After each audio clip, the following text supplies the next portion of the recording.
Hola, buenas tardes. Es un gusto enorme que estemos hoy en este escrutinio público, hoy miércoles 18 de junio del 2014, este espacio de opinión en el que se trata precisamente de cuestionar, de corregir, de calificar, pero sobre todo de manifestar las inquietudes de ustedes, apreciables cibernautas.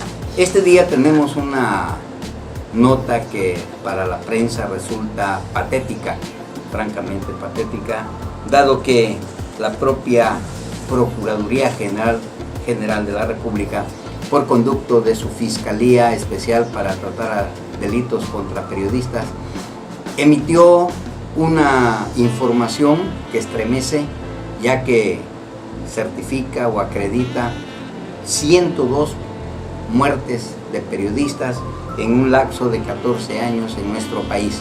Oficialmente reconoce la PGR que hay un promedio de 102 asesinatos y 22 desapariciones en este lapso de 14 y 9 años. Como resultado de una evaluación de todos los expedientes, todas las averiguaciones contenidas sobre los agravios a la prensa, y lo da en el marco del pasado día 7 de junio, en que se conmemora en México el Día de la Libertad de Expresión. Pero es importante precisar que la propia Fiscalía General de la Nación subraya que entre los estados más violentos en los que se han cometido estos delitos contra periodistas destacan Tamaulipas, Michoacán, Veracruz y sobre todo Guerrero, nuestra entidad guerrerense, que ha marcado un récord lamentable, trágico, en agravio de nuestros compañeros comunicadores. También hoy es pertinente destacar el hecho lamentable, condenable, aberrante, que ha venido incrementándose en el área del catolicismo. Dentro de la Iglesia Católica, el llamado delito de pederastía.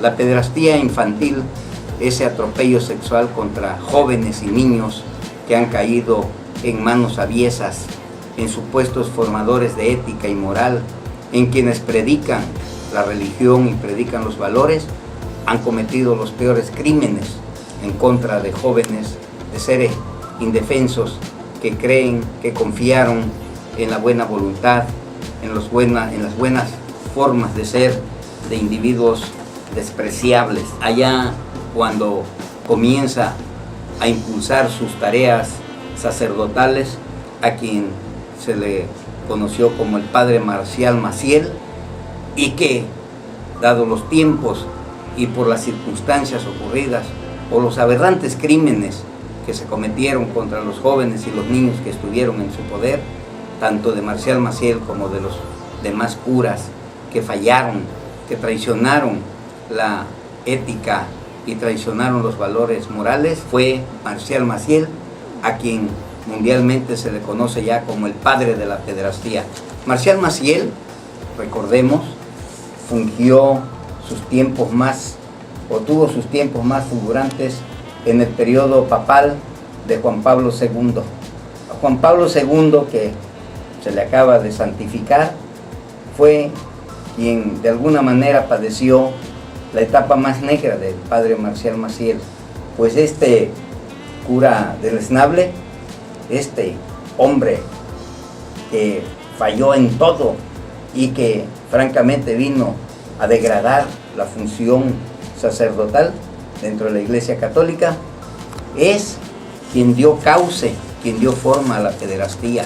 Sí, falleció allá por el año el 1 de febrero del 2008, Marcial Maciel murió dejando una estela de corrupción, de desprecio hacia quienes se inclinaron por el sacerdocio católico, pero que, llevando algunas desviaciones, o francamente desviaciones mentales y morales, cometieron los atentados más abominables al abusar sexualmente de niños y jóvenes que fueron puestos en custodia de ellos mismos para que les formaran en la vida sana, en la vida religiosa. Ahorita tenemos aquí también el tema del Instituto Mexicano del Seguro Social. Un seguro social que no de ahora, desde el año, aquí tenemos documentado el año 2010, ya sus autoridades señalaban con bastante precisión que se agotaban los fondos del IMSS para cubrir las pensiones. Mira, aquí tenemos la publicación de ese tiempo, es concretamente de noviembre del 2010. Periódico Universal documentaba la declaración de quienes estuvieran en ese tiempo al frente del Instituto Mexicano del Seguro Social y patéticamente afirmaban que se acababa el dinero para pagar las pensiones, que el Seguro Social se quedaba descapitalizado. El economista Alberto Barranco subraya que el Seguro Social ha dejado de tener el esplendor y la calidad que se le suponía desde su creación y que fue mejorando al paso de los años, inyectándole recursos supermillonarios para que prevalezcan esos compromisos o se cumplan a cabalidad esas tónicas que se le fijaron desde la fundación del IMSS. Fue abandonado por atender otras circunstancias, otros rubros, principalmente la carga burocrática que tiene el Seguro Social en lo que se considera la planta laboral. En primera instancia tuvimos aquí la visita de Marcelo Ebrard, ex regente, ex jefe de gobierno del Distrito Federal, quien vino a una sesión del Grupo ACA a dar una plática de su obra de gobierno, de sus experiencias políticas, tanto en el PRD como criticando a López Obrador, pero sobre todo le levantó la mano al senador Sofío Ramírez Hernández. Es su candidato y lo dijo claramente: apoyo en todo lo que él quiera, todo lo que pida Sofío Ramírez, yo lo apoyo para que sea el candidato del PRD a la gubernatura del estado. Esto lo dijo ante más de 80 acasocios, allí en la sesión que tienen semanal esta agrupación civil de Acapulco. Pero mucho antes, es decir, en el mismo lapso de la semana, pero muy anterior, estuvo aquí en Acapulco Andrés Manuel López Obrador. López Obrador, que pudiéramos decir juega con el lenguaje político, juega con las figuras, muy a su antojo. Recordemos que encabezó un mitin aquí en el Zócalo, un mitin, por cierto, muy desangelado. No fueron aquellas multitudes que le acompañaron anteriormente cuando era Andrés Manuel López Obrador, el casi apóstol del perredismo nacional. Ahora vino solamente cobijado por su nueva organización, el partido en ciernes, Movimiento de Regeneración Nacional, el Morena, y no fue cobijado por toda esa gama de políticos que antes le acompañaban, quien allí, en ese templete del Zócalo, destapó al doctor Lázaro Mazón Alonso como su candidato para la gubernatura. Ahí dijo que el hombre más calificado era el secretario de Salud de Guerrero, quien estaba precisamente a su derecha, a su lado. Allí dijo López Obrador, quiso descalificar a otro prominente aspirante, una figura pública importante aquí en Guerrero y en Acapulco, al alcalde Luis Walton Aburto. Casi le dijo: no va para ti este destape, y se atrevió a decir que Luis Walton Aburto estaba manifestándole que no quería ser candidato porque se quedaba al frente de la presidencia municipal de Acapulco. Sin embargo, el desmentido vino de inmediato. La gente de Luis Walton Aburto, el partido de Luis Walton Aburto, Movimiento Ciudadano, de inmediato, no pasaron cuestión de horas, cuando reunidos en una conferencia de prensa, dieron el destape formal de su abanderado.